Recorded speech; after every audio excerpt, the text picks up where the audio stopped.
Welcome to Open Heart Conversations. I'm your host, Reverend Dr. José M. Román. As many of you know, Open Heart Conversations is where we come together as community and we explore the world's enduring spiritual and religious traditions from a place of an open heart and an open mind. Today is a very special day for two reasons. First, we will be interviewing an extraordinary spiritual leader who I think you will thoroughly enjoy. Second is that I get to be co-hosted by our very own Bishop Heather Shea.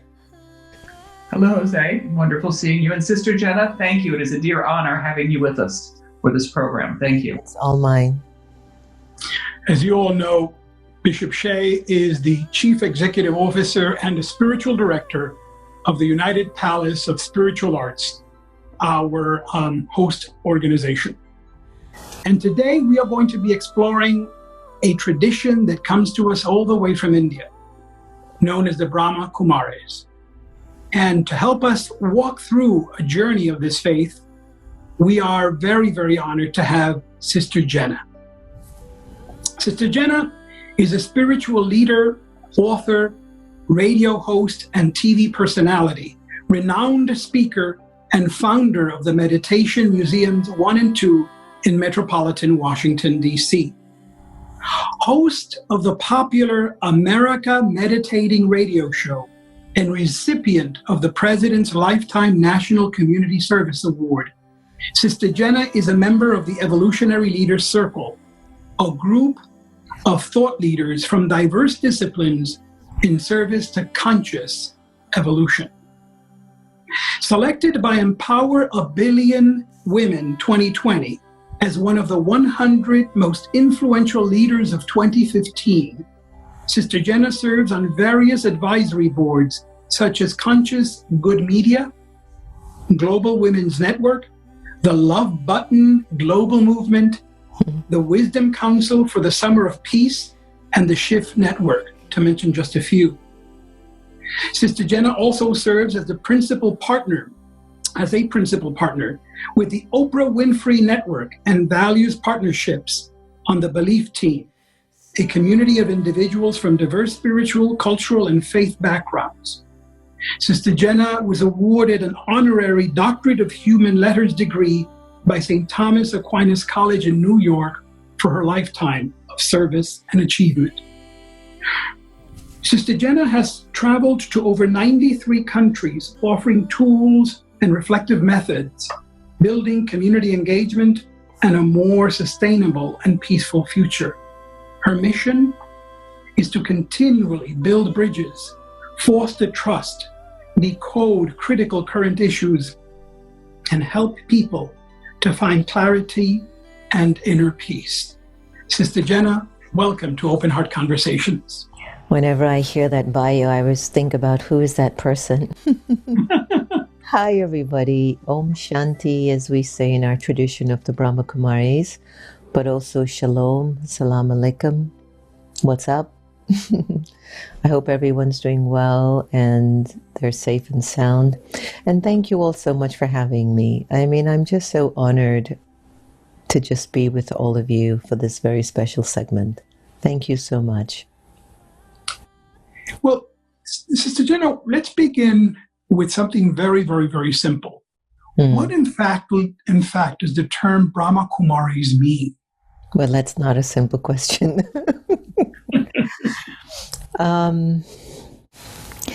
One of my roles in the Brahma Kumaris is to be a bridge and to be a decoder of very ancient ways of the tradition.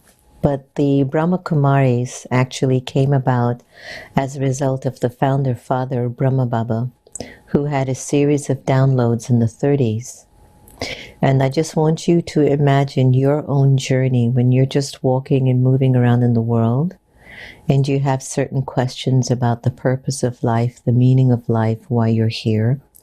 Maybe you go to your churches, your mosques, your temples, but you still felt something was a void, which he did. He had like 12 gurus at the time.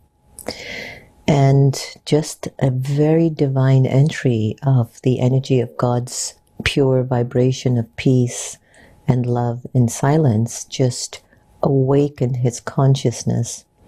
And I can only try to imagine what it was like that when you've done your awakening and something pops open for you, your friends start to notice that something about you has changed.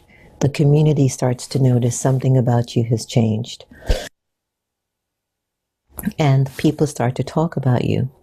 So what turned out to be one man's awakening became a global movement entitled the Brahma Kumaris, because his awakening started to create within him the experience of the Brahma, which means the energy of creation, which is focused or stemmed or rooted in the energy of purity. So that's how the Brahma Kumaris first started. It was the entry of one person having a very broad awakening.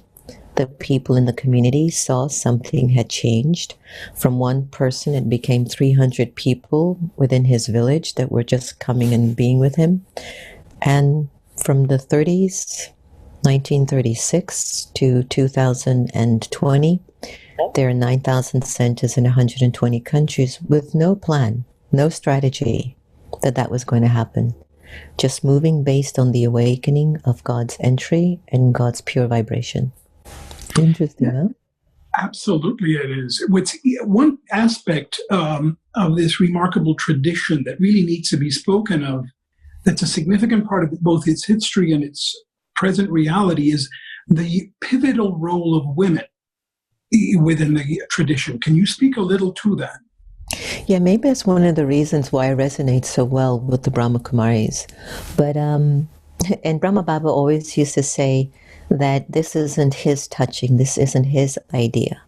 But as he went deeper into silence, into reflection, into the connection with God the Supreme, it was as if the thoughts that were entering his consciousness was the role of upliftment for humanity will not be by men, but it will be by women. But women who have empowered themselves spiritually will become the catalyst to bring the world together and unite the world as one. That was fascinating. Are all the leaders of the Brahma Kumaris today women? No. The majority of, right now, I think the percentage is about 70 to 30, maybe 65% are women that are leading in terms of the directors and the heads of the different branches around the world. But the men have played a very pivotal role. You see, Brahma Baba, I guess the way that he would listen to the sound and the whisper of God's presence, it's as if, you and I have our own ideas, but when that gentle whisper takes over your ideas, it just takes you in a completely different path of thinking. And so, without him really knowing, the role of the men in the Brahma Kumaris have been the backbone to the organization. And something that was revealed to us later on was that when the soul is in the body or the gender of a female, there tends to be a little bit more of the energy of attachment in her persona. So the idea is, let her be so attached to God that nothing will interfere in her consciousness. And for the role of men, it would be that sometimes some men in the, some souls in the gender of men would feel like there might be some issues with the ego or the fact that I'm, man and I'm dominant, that he would be the one that would basically listen to the woman, would really serve and would honor the role of the women who were predominantly mothers. And what that was doing was balancing out his energy within that would bring a kind of a sensitivity and a gentleness to his nature, which gave him a special quality of leadership where there is a softness to his personality, but also a very deep strength that was very humble and no more had the ego.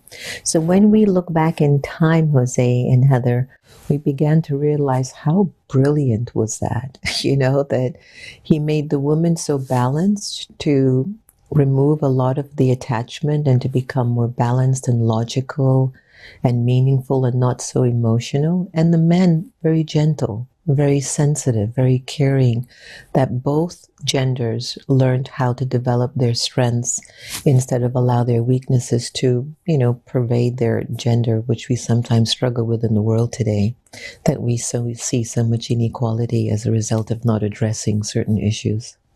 How lovely that is. Is that a wonderful lesson for the rest of the planet? And I experienced that when I was up at Peace Village, and I encourage our listeners and our viewers. Peace Village is in the Catskills in the New York area, and an extraordinary experience, a very balanced community, a very warm community to really experience the message and the meaning of what you're sharing. And I will not do this name justice, so I'm going to let you, Jose, if you can pronounce the name, who is Likharaj Kripalani. Yes. So that was the name of Brahma Baba before his awakening. Sort of like when you get married, for some women, they have to change their last names. So Likharaj Kripalani was Brahma Baba. So when he was running his businesses and being a father and taking care of his community, his original name was Likharaj Kripalani. And after his awakening happened, it was as if he didn't feel that resonance to the way that he lived. And then the transformation of his name occurred where he was started to be called Brahma. And then they called him Brahma Baba. So he never used his old name anymore. So is he treated as a prophet or a God-realized person, or do these designations have any meaning within the context of the tradition? From what I've understood in the beginning days, and you can only imagine, I can only speak from my own personal awakening, there's something that happens when the energy of sacred energy starts to influence your personality and your consciousness. That I believe that at the beginning, there was somehow a feeling, wow, look at the energy that's working through me. Look at how many hundreds of people are coming to me and saying, you are Krishna, you are God, there's a light all around you. So there was a particular early period in his journey that he thought he was God, but only to realize just a few years later, he goes, there's no way I can be God. I've got too many imperfections that I have to work on. So then after that realization came about in him, he was telling the community, no human being can be God. God is only one. God is the supreme energy. We are his creation. And it's time for us to study, to understand who we are as souls, why we're here, and who we belong to. So in the Brahma Kumari community, we have no gurus, we have no godheads, we have no one that deems the big person in charge. Everyone that you meet in the BKs, you will get a feeling that they're really students, and they're all students of life. And yes, Brahma Baba has set a beautiful example, a very high example for us to follow. But then he has educated so many generations down. So, for example, after Brahma Baba, he passed away on January 18th, 1969. He left in charge 8 women. Half of them were uneducated. None of them went to school. They were uneducated women. They didn't even know outside of what Pakistan looked like, which is where it originated from before they relocated to India. And when they were in India and Brahma Baba passed on the 18th of January, those young ladies, in particular 2, Daddy Prakashmani, you might be able to see their pictures here. So Daddy Prakashmani was really my superstar. And then Daddy Janki was my other superstar. Right? And these young ladies were left in charge of the Brahma Kumaris. And as a result of that, they sustained the principles that everyone was taught by God through Brahma Baba. And what I loved about their story is that they were alive and we saw the proof of that. We knew them, we felt with them, they've slept in our places, we've eaten with them, we've played with them, and we saw with our own eyes those living principles were continued on the path. And so from the daddies came some of the other generations, the elders who we call also seniors, and then from the seniors would come another generation who become another seniors, and so on. So the tradition continues to feed through all generations the principles, and principles that are rooted in universal laws, real universal laws that nobody can touch or pollute. So maybe explore that, because it's very different than the Hindu tradition. But if you explain the commonality, and I think there may be some confusion at some point for people. Mm-hmm. Well, I wasn't raised a Hindu. My dad was Hindu from India. My mother is an African Caribbean who is Roman Catholic. And growing up in my home, I saw pictures of Krishna, Gandhi, Guru Nanak, and then being with my mother, I saw a cross. I saw a man who was called Jesus hanging on that cross. I saw a Bible, and I saw a Gita. And so from a very young age, my interpretation was, wow, I guess I can interpret God the way I want to, so that I'm comfortable with it. Because there's no way the way that my father loves God is right over the way my mother loves God, because I love both of my parents.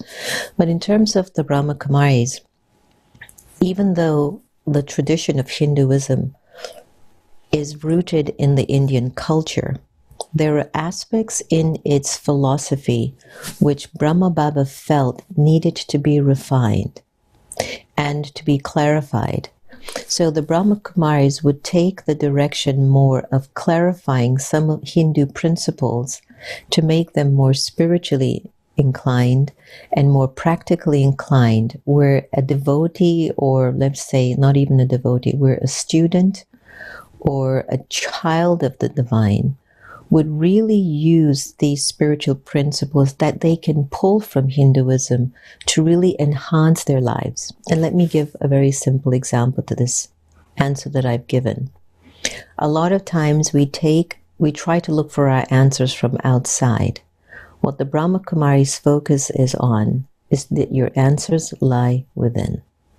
There are no religious beliefs, there are no religious tendencies there. You don't look for your answers inside because you're a Hindu. You look for your answers inside because you're a soul. And the original religion of every soul on the planet is peace. And so when the Brahma Kumaris, kind of moves away from the Hindu tradition, it actually refines the deeper significance and the deeper meaning of what all faiths actually meant when founders really began to have their own awakening. And as you all know, Hinduism doesn't have a founder. It's more like a philosophy, a way of life. So I've always had a very funny story, Jose and Heather, you're going to love this. Growing up a non-Hindu, second generation Indian American in the United States, sometimes I'll ask somebody from India a question about a part in the scripture. And I can ask 10 Indians that same question and I'll get 10 different answers. Right. And that's what makes Hinduism such a wonderful, entertaining experience. Because again, I don't know if I was rooted and I was raised in Hinduism, maybe I would understand what all those 10 renditions mean. But as a person with a lot of Western understanding balanced with Eastern feelings, I go, well, what are you saying? For example, even one word in Hinduism, I'll ask them to pronounce the one word or give me the definition of that one word in Hinduism, and I get like another meaning. I go, but how did, what did you just say? So in the Brahma Kumaris, it's always there to kind of clarify concepts. We want individuals to be clear, because the clearer your link is with yourself and with God, the better off will be the experience. Is this the reason why many Brahma Kumaris speak of their tradition as a medium of teaching rather than a religion? Perhaps, yeah, because yes, we do believe that through knowledge and education, the soul develops a great deal of power and strength and conviction. And I feel that the more inner awareness we develop and the more clarity we have with our awareness, we can be of more service to humanity. And isn't that what we all want? Don't we all want to be used by God? Indeed. We want this life to be one of purpose, but sometimes we're not clear, Jose and Heather, because we just get in our own way, because we don't know ourselves much. So the teachings is really get to know what is at the core of your soul. Listen. That sounds like one of the basic beliefs. And of course, you mentioned peace. What are some of the other core beliefs of the BKs? Well, we believe the original religion and nature of the soul is peace, love, purity, truth, and joy. And what has moved us away from believing and accepting and experiencing that is an acronym that I use all the time. It's algae, the opposite to the original nature of the self. So algae stands for, the A stands for anger, L, lust, G, greed, A, attachment, and E for ego. And so what happens is, imagine this is my real self, the spiritual me, the real me that I really want to be in the world. But over a period of time, the acquired me, the algae, has sort of taken over the way I think, perceive myself, and perceive the world around me. So as a result, it sort of reduces the intensity of who I really am. So through the teachings of the Brahma Kumaris, in which the main principal teaching is Raj Yoga meditation shows you that this isn't who you are. These are your thoughts that have become natural and conditioned to believe you are only your gender, your race, your religion, your country, your language, and that's creating conflict and fear, because you're always going to be in a situation where someone's going to test and challenge what you believe in. And if it's a belief of a limited dimension of yourself, you're going to have fear, and you're going to move away from who you really are. So in the teachings, we remind everyone the original nature is of this, and in order to bring it back, the soul has to have a deep connection, link, relationship with the supreme energy, the Father of all souls, God. So, which really brings up what is in fact the concept of God that exists within the Brahma Kumari tradition. How do you perceive God? How do you understand God? What is God? Over a period of time, my interpretation of that has been refined. When I first came into the Brahma Kumaris, my introduction to God was that God is a point of light, resides in the world of silence, in the supreme abode, and in every religious tradition, they call that place heaven. For Christians, Muslims, it's Bahisht, Buddhist, Nirvana. And so this was at my beginning. There's a point of powerful, profound light energy residing up above. And the energy of God is equivalent to an ocean of love and peace and purity and truth and joy. And in order to experience the energy of God, you have to remember who you are. And that is a peaceful soul, a pure soul, a loving soul, in order to begin to feel the energy of the divine force and the divine being of the Supreme Father beginning to influence the way you have forgotten who you used to be. He starts to awaken that in you. I apologize for interrupting, but that's what you mean by soul consciousness, isn't it? Yeah, when I am in the awareness that my original nature is peace and purity, that is soul consciousness. And so, because the world is so humanly driven and so materialistically driven, we don't always have the remembrance of soul awareness. So one of our practices is that as we're walking and moving around, we practice remembering who we are and connect to the Supreme Being. Now, just to close, as my understanding and experience of God started to broaden more and more for me, everyone, it was no longer just a point of light for me, but it became clear this energy is existing for everyone like the sun. And if my vices, the algae, it's like an umbrella, here's God just sending down all these rays of love and power so we can live our full life. And here I am holding umbrella because I can't handle the rays. So I call the umbrella the algae. So this energy of God in the Brahma Kumaris tradition for us belongs to everyone, whether you're Jewish, Christian, Buddhist even, a Sikh, or even an atheist, the energy of God is yours. The question is, Do you feel that you're worthy enough or valuable enough to receive such a beautiful experience from the divine?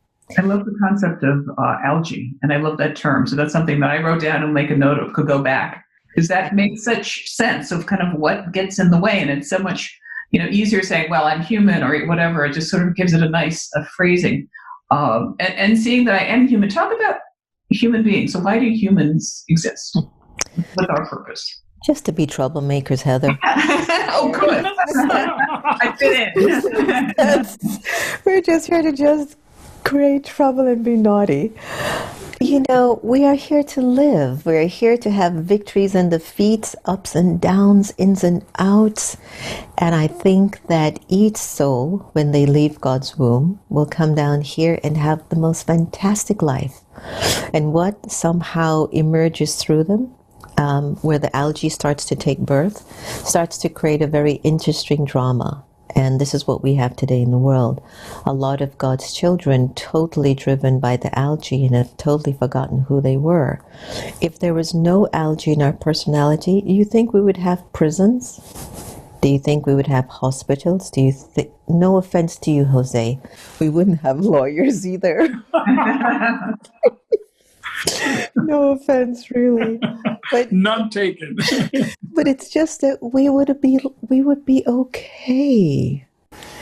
And what makes this time so beautiful, everyone who's watching this and listening to this today, you are at the most profound point in your life to get it, to really get why you're breathing, and the opportunity to experience love in such a way that it just can't even match the love that we see in television, or maybe the closest love is like when you have a child or you're out in nature.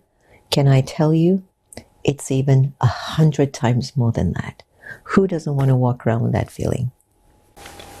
Is it true that the Brahma Kumaris teach that all souls originally existed in a kind of, I think it's called a soul world, in total union with God, a world that was defined by perfect infinite light, perfect infinite peace, perfect infinite silence, and that this is really where we all originate from? Is that absolutely correct? I love that question. Yes, why not? Nothing else makes sense. Because it raises a second, much more difficult question. And that is, if indeed that is where we resided, why would we leave that bliss to come here, to this plane of existence? Sure, why do you go to the gas station when you're running on empty?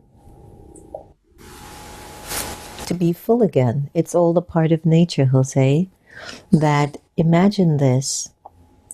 And I'm going to slow down a little bit here, because as much as I know we don't have a lot of time, see, I like conversations like what Heather and I would have in a living room where there's no time limit. I know. You can just have really heartfelt conversations, and no one's competing with each other's information. We're just all learning with each other. Absolutely. But I want everyone to just pause for a little. We've lost Daddy Janky, who's 104, just a month ago. And of course, during the COVID situation, no one can fly out to see her. The cremation was done in less than 8 hours, and there weren't a lot of people, and people had to stand 6 feet apart. So just to give you an idea, once the soul left the body was burned. Mm-hmm. And whilst the body was being burned, that soul wasn't screaming, "Stop burning my body." So where does the soul go? So in our tradition, based on the way you've lived your life, if you've lived your life completely pure-hearted, intentionally driven, peaceful, loving, it's time to go back home to the Father, because that's the way He sent you down. If there's still certain issues, there's still someone you haven't forgiven, there's still an attachment somewhere, there's still a pain in your heart, there's still an unresolved issue, we believe that you will come back in another body to get another chance to clear out that energy in the soul. because we're here to live purely and lovingly and happily. And if we're leaving our bodies without that feeling, then it's as if the soul it doesn't feel the experience of being absolutely free. It says, I have to finish this, I have to finish this, so it comes back. So the reason why in the Brahma Kumari tradition, we welcome all religions, all faiths, and people who might not even have any belief system, is that we believe all souls come from the Supreme. And all souls have the energy of good and purity in them. So if we've come from there, Jose, we actually come down here on the earth to play out a beautiful role called life. Don't you love life? I mean, it's fantastic, isn't it? Absolutely. I mean, the team at United Palace, they're fantastic. Would Heather want to trade you for anyone else in the world? Heather, say no. Heather, say no. By the way, we wouldn't trade her for anything. That's the other side of it. Exactly. And so when you think about just the beauty of relationships, they feel so heavenly. Sometimes you just don't want to let those go. So life is a gift, it's a fortune, it's a blessing. But it comes a point in time when you're like, okay, I think I've kind of played enough parts here on the earth. I've been here, I've done that. I've been a man, I've been a woman, I've been Christian, I've been Jew, I've been an atheist, I've been rich, I've been poor. Who knows? It depends on that individual soul's journey. But it will reach a point in its journey that it says, I just really want to be how I was when I first came here. And it starts to seek the vibration and the experience of what a life of purity feels like, a life of peace, a life of service, a life of love. And it starts to practice that in their relationships and how it earns and spends money and how it uses its mind and how it's take care of the body, the environment, the elements. And the more the soul receives the experience of acting from that place of principle and love and truth, it starts to feel very light, Jose and Heather. So then naturally, when you don't feel you have any more negative karmic issue holding you down, you're like, let me go back to where I came from. So we call God affectionately here Baba. So we'll say, I'm going back now to Baba. I have no pulls left right now. And that's after you've lived out your story for a long period of time. And I feel like it's really fair, Jose, that God has never told you or me that he was Jewish, Hindu, Christian, or anything of that nature. We did. And we put these titles on God because of geography and language and culture and all of that. But who is this energy? It's such a pure, benevolent force that's constant, like the sun that's out right now. It's just shining and it says, do you want to take me? Take as much as you want. And that's where I love in the meditations that we do. The meditations help us to discern what thoughts are influenced by algae and what thoughts are influenced by my true self.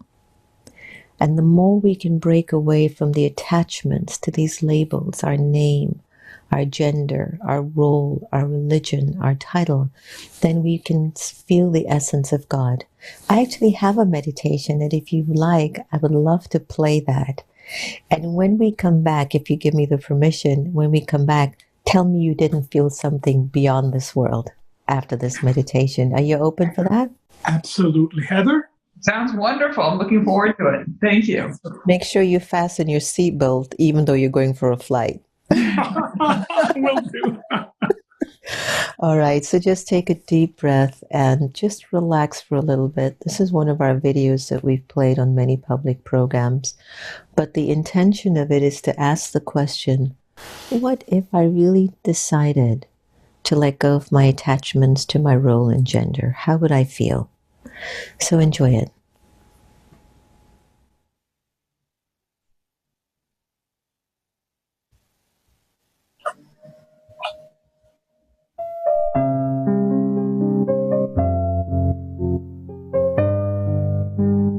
Om Shanti. The time that we choose to be aware. doesn't necessarily require me to just sit and meditate.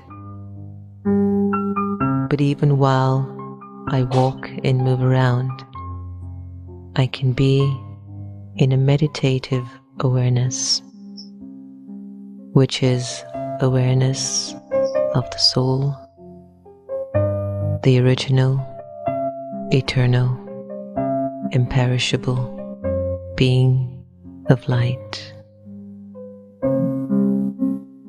For a little while, I'd like to invite you to be present, to be here, and to be now. Allow your mind to settle in the moment, to relax. This meditation is about awareness. It's about becoming aware of your original and eternal self.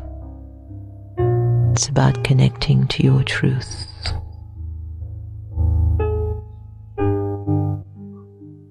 Let go of your name.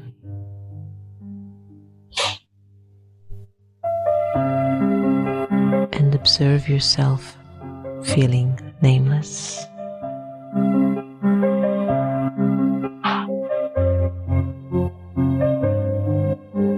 Let go of your gender, to discontinue thinking you're a man or a woman. Let it go and observe how you would feel walking around without a gender. Let go of the role that you play and let go of the titles that you own.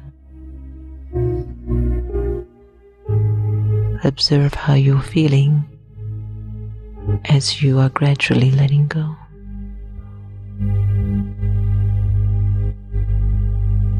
Let go of your religion and put it aside just for now.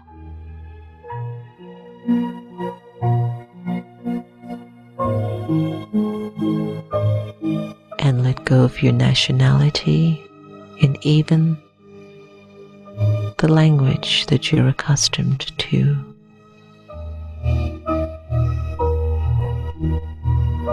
Imagine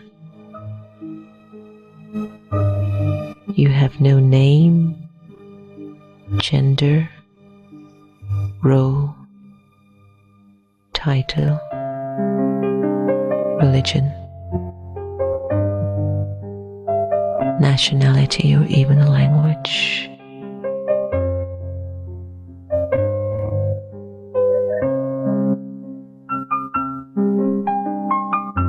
Ask yourself, how do you feel at this moment?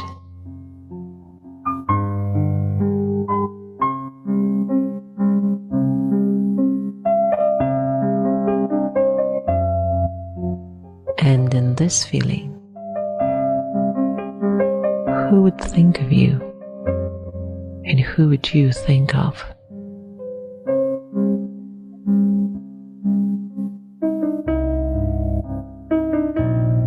The Supreme Soul would think of you,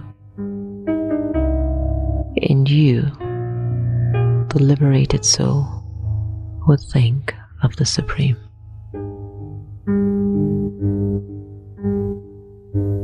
In this state of absolute freedom, I am truly who I am.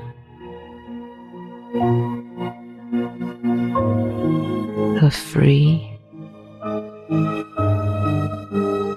peaceful, pure, immortal, and eternal soul.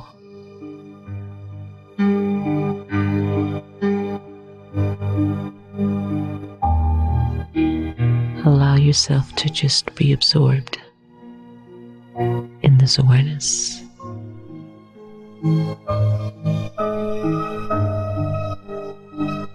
At this time,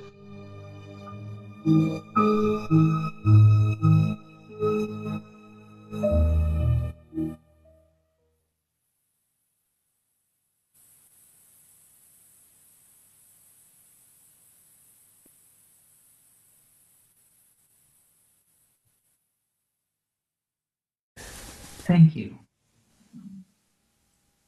Yeah. It's been one of the practices that I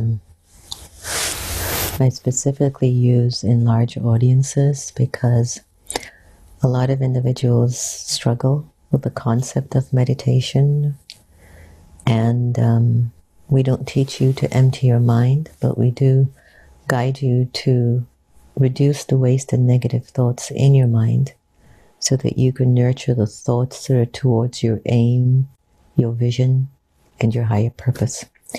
Jose, how did that feel? Did you take off for a little bit?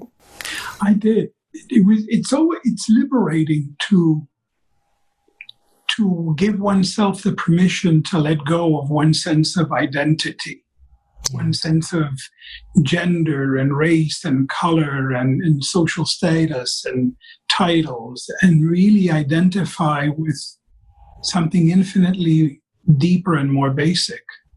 And what starts to happen as well, and I don't know if Heather and all of you that are watching in, if you felt a sense of your silence increasing, a sense of peace within you naturally increasing, because the whole attachment to all these labels, there have been so many issues that still the memory or the vibration of the peacelessness that I felt as a result of trying to defend my gender, or defend my work ethics, or defend my religion. Sometimes that vibration attacks my original peace, and that creates too much noise up here. But when you just let it go and start to feel the essence of what deep peace feels like, who you really are, and can feel God really wanting to fill you up with all of His qualities. He's saying, okay, now go out and be the best Christian. Go out and be the best Jew. Go out and be the best Hindu. Just take my energy in you so that you can show how peaceful I am as a Christian, how peaceful I am as a Jew, how peaceful I am as a Muslim, and so on. So that's the purpose of, the way we teach, and even that meditation. That's what you get back in return. It reminds you how to be in your tradition, in your family, in your gender, in your job. Lovely. Part of what we believe at the United Palace of Spiritual Arts is very similar. This idea of letting people be their own artist, be their own creation, and experience their life in their own way. And people often ask me, well, are you Christian? Are you this? Are you that? It's like we're very much in peace and harmony with the truth and with peace. And our message is spreading, but I want to talk more about the BKs, because again, it started with one person and is now expanding. And I mentioned I had the magnificent glory of going up to Peace Village and experiencing being in this environment for a number of days. And how do people get access to something like Peace Village, or if they want to get more experience? First of all, how did this grow, and how does it keep growing, and how can people access it? I think that I'll start from a very subtle dimension, which is, I think there are many of us walking around the world right now that we're being sort of nudged, by this quiet whisper in our consciousness that we're seeking something more about who we need to be.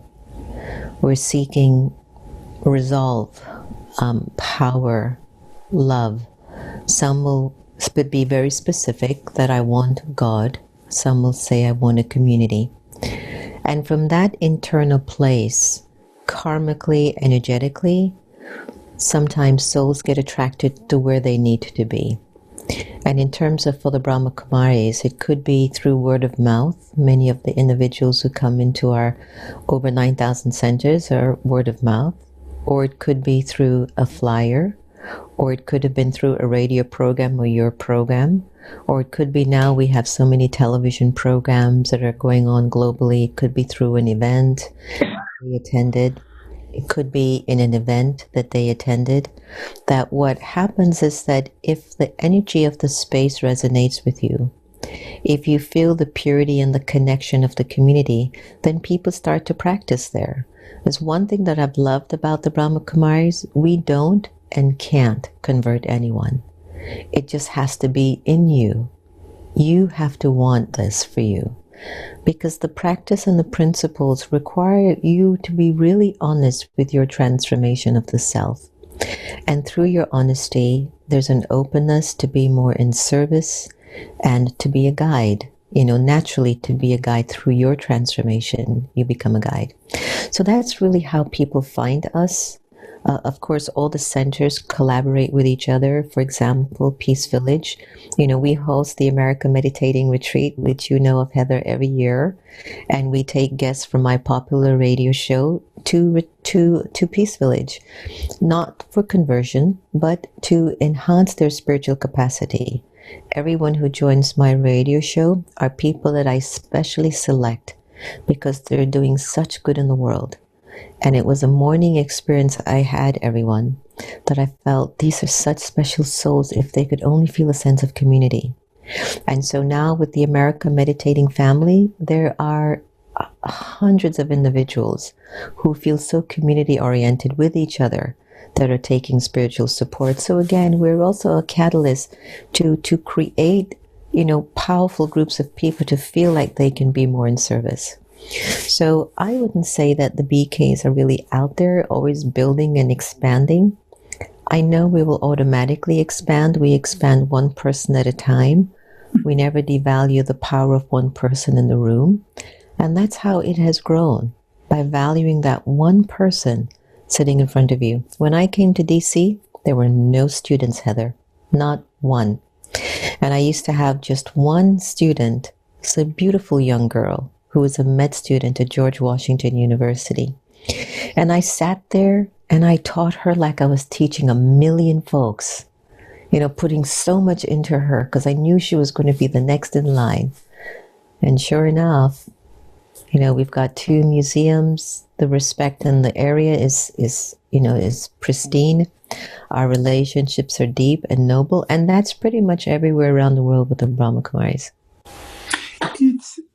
It's clear that one of your major practices is meditation that truly connects you to your true identity as immortal soul. What are other practices? For example, I hear that celibacy plays a role in the Brahma Kumari life, that vegetarianism, abstaining from alcohol and abstaining from tobacco. Can you speak to some of these other practices that are central to Brahma Kumari life? Yes. When your awakening happens, and let's say if you had certain habits that weren't very healthy, through your own personal spiritual awakening, you, the soul, just decide on your own, I don't think I want to be promiscuous anymore. I don't think I want to drink anymore. I don't want to live my life like that anymore. Because souls begin to realize that they're at a very, very special age. It's an age that we call a diamond age, the confluence age, which I believe is now. So this confluence age is this sort of moment and part of your awakening that is the huge transformation. And what we've come to understand, whether it's through the Brahma Kumaris or just through our own inner awakening and development, is that this is a particular period to preserve our powers, to preserve our spiritual energies, because the world never comes to an end. Negativity and darkness will come to an end. Negativity and darkness is fed by the algae, and yes, algae is recorded in our personality. And if the algae loves promiscuity, if the algae loves a lot of meat consumption, if the algae loves a lot of narcotics in the system, aggressive behavior, then you realize that that has to come to an end because it cannot sustain itself. So through the awakening of consciousness, which comes through soul consciousness, connection with God, the Supreme Soul, you naturally feel, I don't need that anymore. It's like a natural experience that comes over you, and you begin to replace certain habits that used to be the norm for you which is no longer your norm. I haven't had meat in 30 years, and I'm half Jamaican. And we do pork and chicken and oxtail and curried goat. And even as I speak about it, I'm giving them blessings in my mind and going, I'm so sorry I hurt you. So it's just like, even if I go to the supermarket, everyone, and when you walk by the meat section and then you walk by produce, you feel the vibrations for yourself. It's a completely different world. So if I practice this tradition, must I become not merely abstain from, if you will, promiscuous sex and all sex, of those things. but must I abstain from sex itself? Must I be celibate? It's up to you. It's going to be completely your choice. Okay. It's completely your decision. We can't force you not to have it, especially for your husband and a wife, but it depends on just your inner experiences. There comes a point in time that, I was in my 20s. I was in the prime of my hormones, just to give you an idea. And to be very honest with you, my mother, at 17 to 18, she used to always tell me, Jen, just always stay pure. And I knew she was signaling to just keep your virginity. And I would look at her like, oh my God, that is so not going to happen. But as I was growing and I'm moving into it, the experience of God's love and purity, I never even thought that I even needed it. Honestly, it's like, it's not even an issue. And you just don't even think about it. It just doesn't become an issue. Have I had moments when there's been a hormonal imbalance or a hormonal quest or feeling? Of course, within my almost 30 years, I've had maybe 4 or 5 bouts of like, oh, what was that feeling? And then I go, I'm too busy.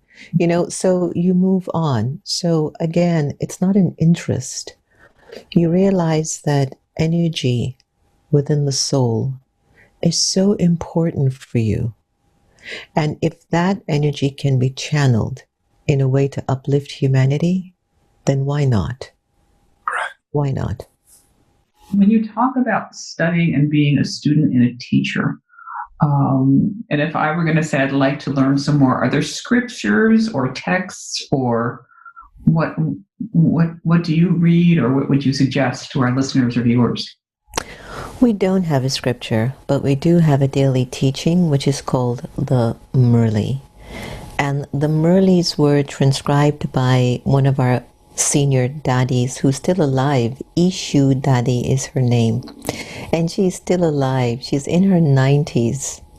That's what I love about the BKs. The original founders are still here to tell you the stories of its origin. And they have told, they then tell you how far they've come. But anyway, she captured the thoughts that were governed by the divine through Brahma Baba, right? So it wasn't a scripture, but haven't you had, Heather and Jose, moments of inspiration, but nobody was there to capture it, and you don't remember when the moment passes? Yeah. And there were very powerful moments, right? You're like, oh my gosh, what did I just think? What did just come out of my mouth? And so, because when Brahma Baba was around, Ishu Daddy had the opportunity to actually transcribe everything that Baba used to say. And from 1963 until his passing of 1969, those teachings known as the Murli is what we read every morning. Now, here's the united story, everyone. The same Murli, which is the teachings from Baba, is read in India, in Australia, in China, in Africa, in Europe, in Central and South America, in the United States of America the same day. No one's fighting over, no, I don't want to read this story that Baba said. Nobody says, no, I'm going to choose this class to give because this is where we are. It's the same Murli, the same class on the same day, read by all the 9,000 branches to the over a million students worldwide. And that, to me, proves the foundation of who the teacher is. It's a divine, that nobody can fight it. So it's not like a public literature. You know, it's there when you come into the class. Things have changed a lot now, so you can find it online. However, you won't understand the interpretation because you're coming in like in the middle of the movie. So it's good to get an idea of the beginning genesis of it in order to value the authenticity of the storyline and to be able to find yourself in the story and make the accurate adjustments needed for your story to be lived fully. So we don't have a scripture, but we do have a teaching called the Morning Murli, which all the students study every day, every morning at 6:15 in every one of the centers. Did I tell you that we get up like at 4 o'clock in the morning? Jose, don't you love that? Actually, I do, actually. I'm a early morning person, yes. Oh, I'm so glad to hear that. So it's going to be easy for you. So the morning time, we call it Amrit Vela, which is known as Brahm Murat, which means the early morning hours is when your conscience gets cleansed because you can really see who you are and you have God's full attention. And it's the time that you can really purify your nature. And at 6 o'clock, 6:15 in all the branches, there's the Murli, the class, the same lesson for the day to all the 9,000 centers. And then after that, we will have our breakfast. And then every hour, we pause for 30 seconds to 3 minutes for a practice called traffic control. And we pause the speediness of the thoughts on the highway of the mind to just go back to Om Shanti. Who am I? Why am I here? Who do I belong to? And we go back to the experience of peace and connection to Source. And then by the evening, we're turning in by about 10 o'clock at night to get up the next morning to start the routine. Because in between the day, there's a lot of movement, right? And you want to be able to keep remembering, am I bringing my true self in this choice I'm about to make? Am I bringing the energy of God's love into this decision that I'm about to make? So we need to keep checking all the time during the day. So that's how the teaching continues throughout the whole day. It's not just 20 minutes in the morning. It's all day while you're running your business, running United Palace, running a country, sweeping a floor, flipping veggie burgers, whatever it is, you're going to be inside doing the work. As you're in Jenna, do you have temples of worship, and do you have clergy? No. And we don't necessarily look at the word worship as a big word in our community. We do have centers, and the centers are known in Hindi as Yagya, Y-A-G-Y-A. And it's translated into like a sacrificial fire. So what it means, it's like you come into the Yagya, and in the Yagya, all your omens, your negative omens are removed. The negative omens are there because of algae. So when you come to the center, which in your consciousness you're saying it's a yagya for me, then I come in, I sit in yoga, the fire of remembrance of loving God. That's one aspect of burning any negative personality traits that are still remaining. Then we get the teachings, which is known as the Murli, that feeds the soul, that gives me the best advice as to how I could live my life when I leave. And then we have an exchange with each other. There's a beautiful practice we have called drishti, which is to really see. And I'm going to do drishti right now in the camera. I don't know if Santosh can bring it a little closer. But this practice I would love to introduce people to.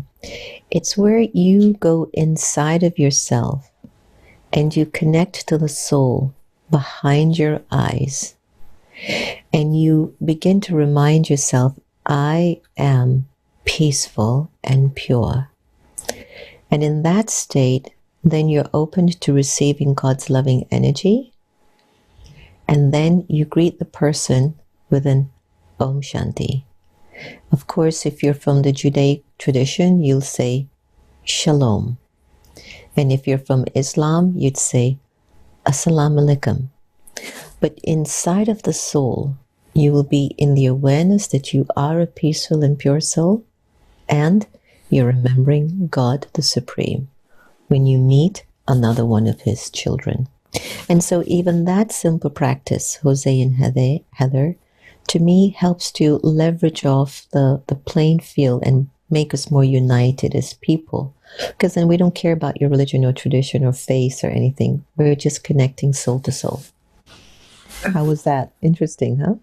That is beautiful. That is beautiful. What if I'm now, listening to this program and I want to find out more, or I come to Peace Village and I say, this is something that means something to me. How do I hate to even say become a BK, or how could I, if you say can learn more, if this could be a way of life that's appealing to me, or something I would like to be.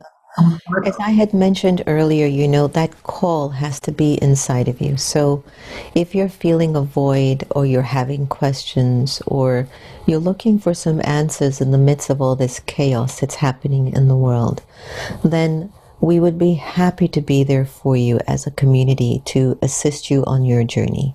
So if you go to the brahmakumaris.org website, you'll be able to get a whole list of places and information, how to connect.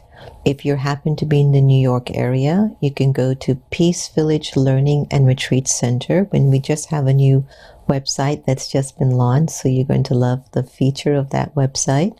And that will give you an idea of how to connect to the community.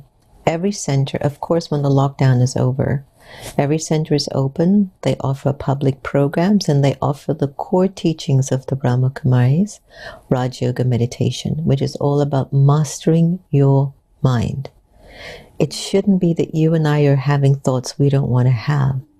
We need to take control of ourselves. We need to be in charge, and we need to start to believe that we have the power and the love and the empathy in order to make the change within ourselves.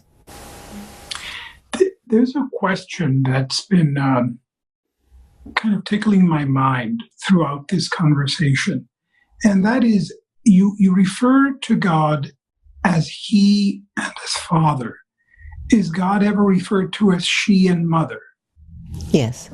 The supreme energy of God has both the masculine and feminine traits within the energy, because God is also a nurturer. I just think because there's a sense in which the idea of the gender of the father bestows an inheritance, we tend to use that language, but it's not in terms of the gender that seems to be more superior. It's more of an understanding. When we say the father, or we say Baba, in our minds we're aware as well it is both mother and father bestowing the qualities on the soul. But it becomes long-winded now. God's my mother, father, auntie, uncle, brother, sister, best friend. So when you just say the father, you go, yes, the one that gives me the inheritance. And of course, it's being nurtured too by the mother, who is also God. So, we get to put it all in perspective up here once the knowledge gets much deeper and clearer inside of the soul. Sister Jenna. Yes? What brought you to this faith tradition? Default. How was that? It was by default. My mom and father were teachers of the Brahma Kumaris, and that sort of helped me to see my transformation. My mother has a very provocative story. She was orphaned at 7 years old, abandoned, abused, raped, left on the curb, on the side, just everything that you can possibly believe. That could be a horrifying experience for a young girl. Mm-hmm. And apart from that, after going from different orphanages into orphanages, she had to take care of her younger sisters and siblings. So she had to be the strong ones. And even when the men were going to take advantage of her younger sisters, she would push her sisters out of the way to protect them and say, take me. And so what I've learned is she had a lot of issues. You can only imagine. The amount of trauma that soul grew in. And I saw that as a child. And I think that when she came to the Brahma Kumaris, a completely different person came over her. She became an angel in front of my own two eyes. And I think by seeing that when I was a young girl, I said, oh, when I grow up, I think I'm going to be like that. Long story short, in my early 20s, I ended up buying nightclubs and becoming the queen dame of the nightclub area of South Beach, Miami, Florida. Like everyone knew me, the queen dame had arrived.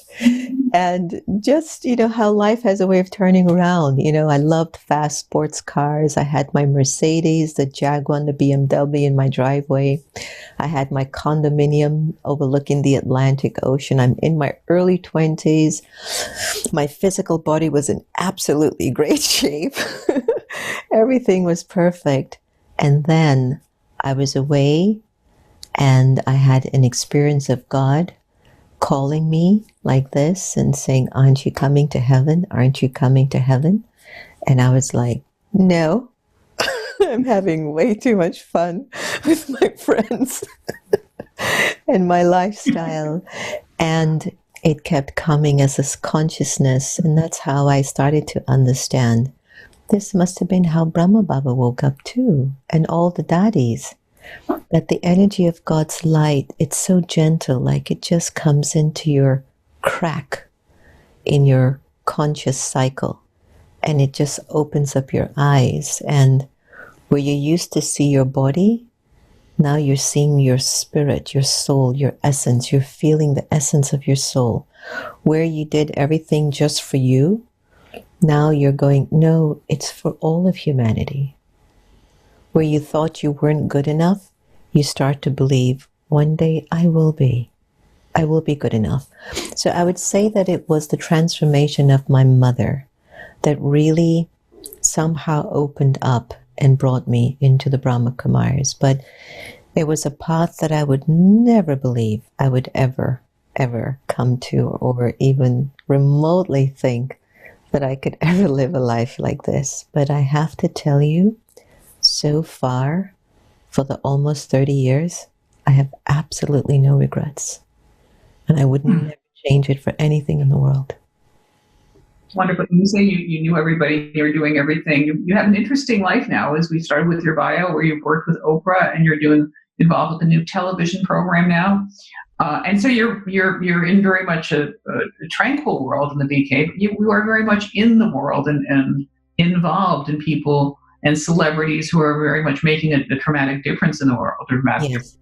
What are some of the shifts that you see happening now, or were there some other places that we can see you, or how are you connecting to that broader world as well? Wow, there's so much, Heather. I wish I could go into details with all of it. I just can't.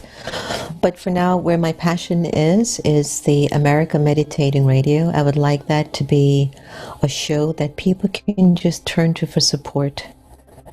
There's no commercializing. Everyone that's doing it is a volunteer. We're doing it out of love. That I really love the energy. And everyone that I choose has a real important purpose on the planet. So I would love for there to be some energy directed to America Meditating Radio, because it was actually a hobby. It wasn't something I was planning to do. I started it, everyone, because my mother was recovering from cancer. So on top of all the trauma she went through, she ends up getting cancer. It's like, oh, great, And as she was lying in bed, she has a really beautiful melodic voice, and she has a lot of wisdom because she's uplifted so many thousands of people. Despite her traumatic origins, you see how much she has learned, everyone? The growth that has taken place. Anyway, long story short, we looked to start her on an online radio program for her. But then she kept chickened out, and she would only come on and read a poem or whatever. And because I'm someone who doesn't quit very easily, and we started to get people like David Lynch, Byron Katie, Joe Dispenza, and everyone from our early days, we just continued. It's been 7 years now.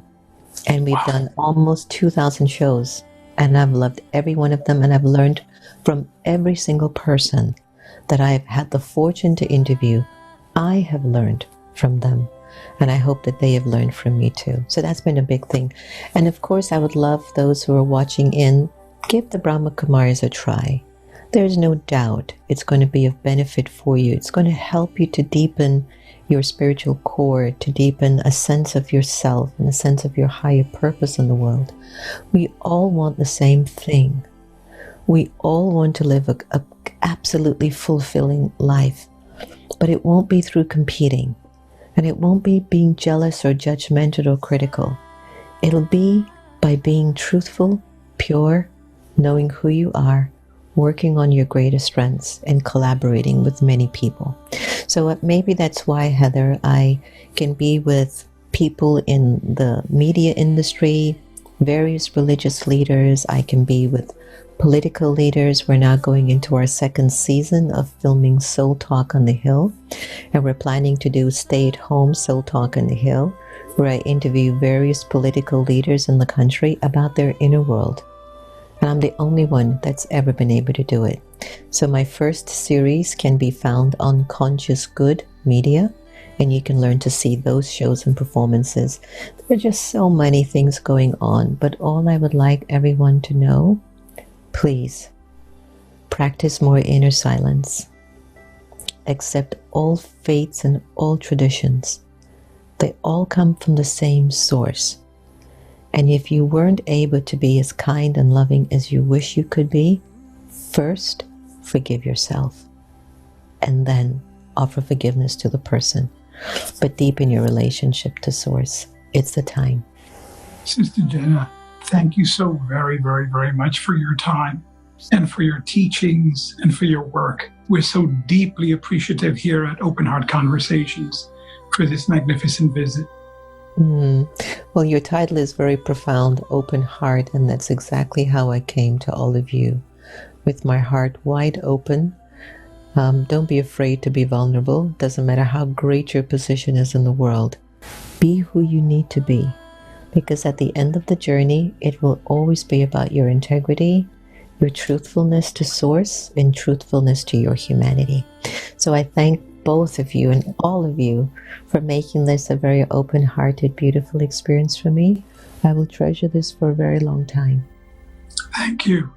And Bishop Heather, you're not merely my leader, you're my sister and my friend. Thank you so much. I love you so much.